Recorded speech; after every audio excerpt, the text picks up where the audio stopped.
अस्सलाम वालेकुम। तो कैसे हैं आप सब? उम्मीद है आप सब ठीक होंगे।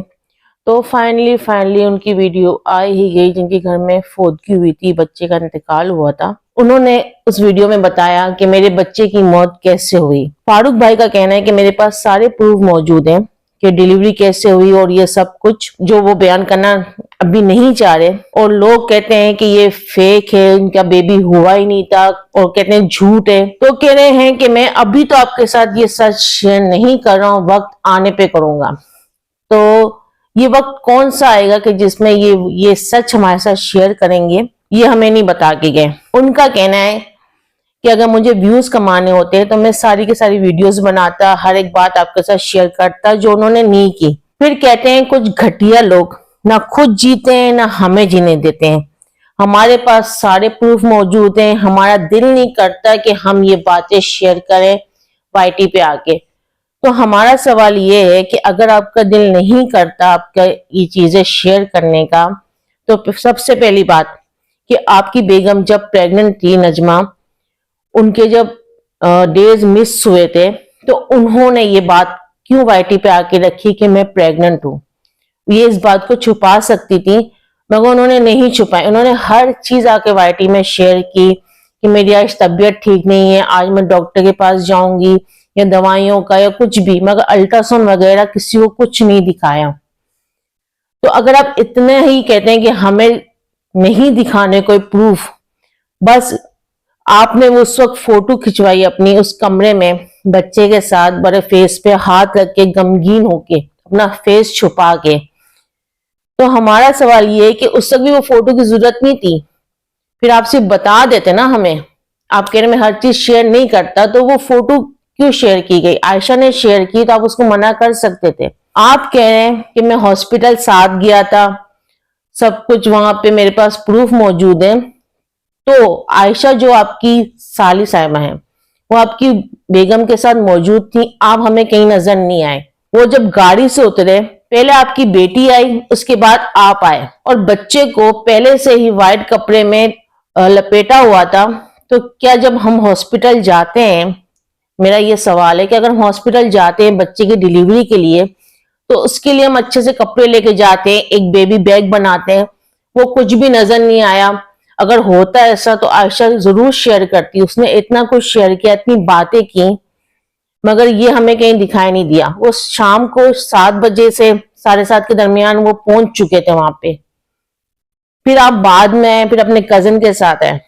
वो जो आपका कजन अंदर आया था, अगर वो आपके साथ ही था हॉस्पिटल में, बकौल आपके कि हम लोग हॉस्पिटल में साथ थे, आपका कजन जब रूम में आया, नजमा भाभी जब लेटी हुई थी, तो उसने पूछा था आयशा से और आपसे भी, आप जब पीछे से आ रहे थे, कि ऑपरेशन हुआ है या नॉर्मल, तो उसका भी कोई जवाब नहीं दिया था, क्योंकि आपको खुद मालूम नहीं था, क्योंकि आप साथ में नहीं थे, आयशा साथ में थी, और आपकी बेटी भी आपकी बेगम के साथ मौजूद नहीं थी। तो हमारे सवाल तो जू के तू हैं कि जो बच्चा पैदा हुआ बकौल आपको उस मासूम बच्चे को तदफीन करने की इतनी जल्दी क्या थी?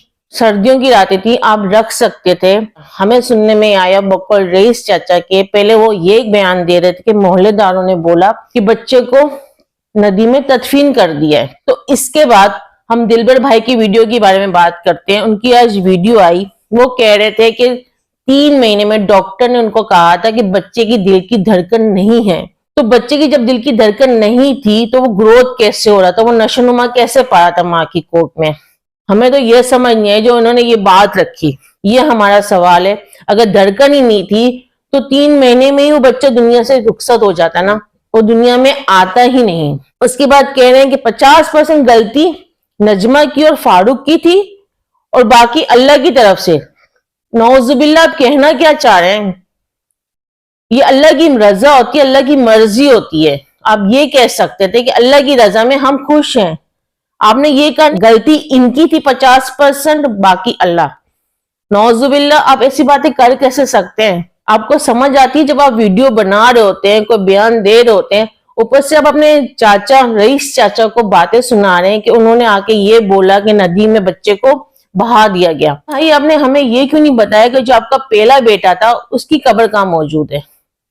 आयशा ने आके सवाल किया था ना रईस चाचा से कि मेरा जो पहला बेटा फौत हुआ था उसकी कब्र कहाँ है? तो दिलबर भाई, आपने तो नहीं बताया कि आपके पहले बच्चे की कब्र कहाँ मौजूद है, आपने तो उसका कोई जिक्र नहीं किया, आपने कोई वीडियो नहीं बनाई। आपको 1 दिन 2 दिन बाद होश आया कि वीडियो बनाई, जब वाईटी में इतनी बातें हो चुकी हैं। आप एक झूठ छुपाने के लिए 100 झूठ बोल रहे हैं। क्लियर आके बता देते। आपने एक तो नजमा की प्रेगनेंसी का कितना मजाक बनाया था, उसकी नकलें उतारी थी।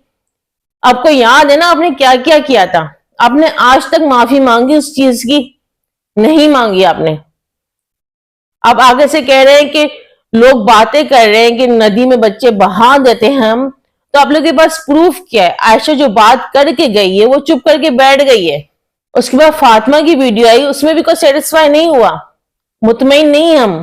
क्योंकि आप लोग एक झूठ छुपाने के लिए 100 झूठ बोलते हैं, झूठ पे झूठ बोल रहे हैं। और इस खानदान की हद हो गई है कि ये लोग कब्रों तक ले आए बातों को।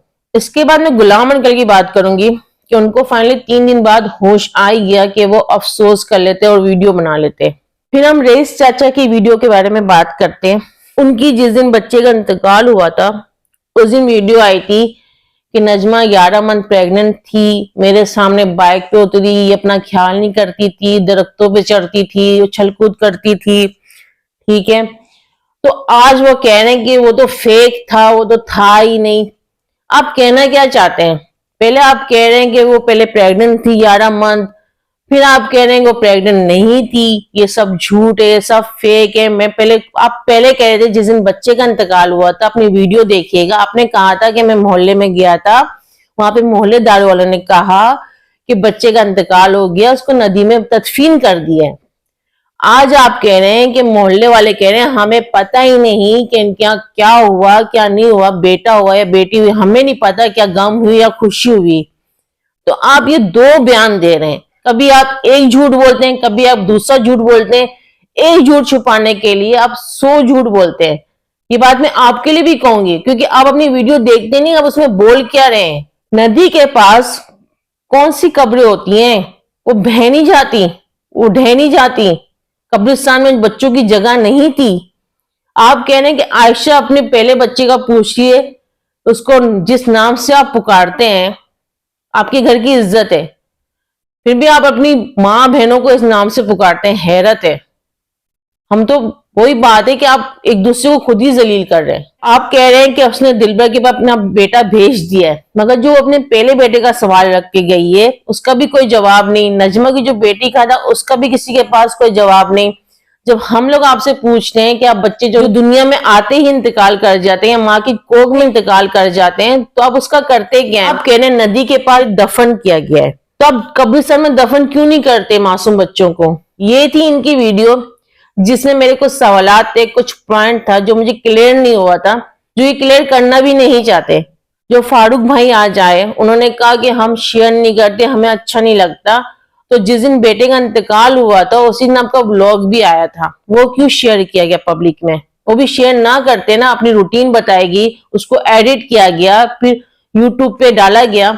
उस दिन भी खामोश बैठ सकते थे। जब आप कुछ शेयर करते हैं ना तो हम देखते हैं, जो हमें सही नहीं लगता हम सिर्फ सवाल उठाते हैं कि हमें ये सही नहीं लगा, इसका जवाब चाहिए, जो मिलता ही नहीं हमें जवाब। और दिलबर भाई, जब आप कोई बात बोलते हैं ना तो सोच समझ के बोला करें, और जब आप वीडियो रिकॉर्ड करते हैं उसको दोबारा चेक करें कि आप बोल क्या रहे हैं, आपने कहा क्या है। और रईस चाचा, जब आप वीडियो बना रहे थे ना, अच्छा वो लाइट चले गई, क्योंकि आपका जो फेक चेहरा और देख के ना हम थक गए। आपका चेहरा नहीं देखना, आपकी जबान से सच सुनने आते हैं हम।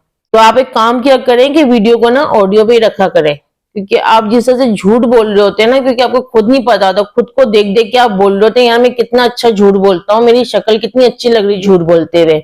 आप लोग कैमरे के आगे बैठ जाते हैं, मगर कम से कम सच तो बोला करें। और हमारी दुआ है कि फारूक भाई कि नजमा भाभी जल्दी ठीक हो जाए, ताकि वो तो कुछ सच बोले, क्योंकि वो फर्स्ट डे से हर चीज अपनी शेयर करती आई हैं। उन्होंने अपनी प्रेगनेंसी का बताया, अपनी हर एक चीज का बताया, और ये इस चीज का भी सच बताएंगे कि हुआ क्या था इनके साथ। वो क्या बयान करेंगे कि आप हॉस्पिटल में जब नहीं थे, आपकी साली साहिबा थी, सब देख रहे हैं, फिर भी आप उनकी वीडियोस नहीं देखते। आपने आयशा की वीडियो फारूक भाई नहीं देखी कि उसने क्या बताया, उसका हाथ कांप रहा था, फिर भी वो वीडियो बनाई जा रही थी, उसकी तो वीडियो कंटिन्यू चल रही थी, उसकी तो वीडियो नहीं रुकी।